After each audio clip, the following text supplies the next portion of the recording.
Xonimlar va janoblar, tanishing. Ares. Bu hozirgacha yozilgan eng murakkab xavfsizlik dasturi. Bizdan farqli ravishda unda yengilmas kuch, aql bovar qilmas tezlik va yuqori idrok bor. Ares mukammal askar. U yemaydi, ichmaydi, qon ham to'kmaydi. Agar jang maydonida halok bo'lsa, men sizga shunchaki boshqasini yasab beraman.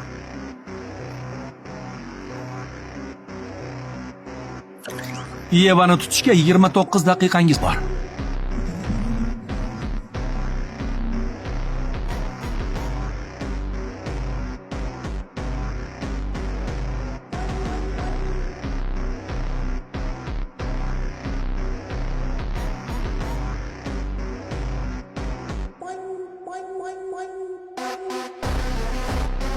Voy, mototsikldagi, chetga o'tib to'xta.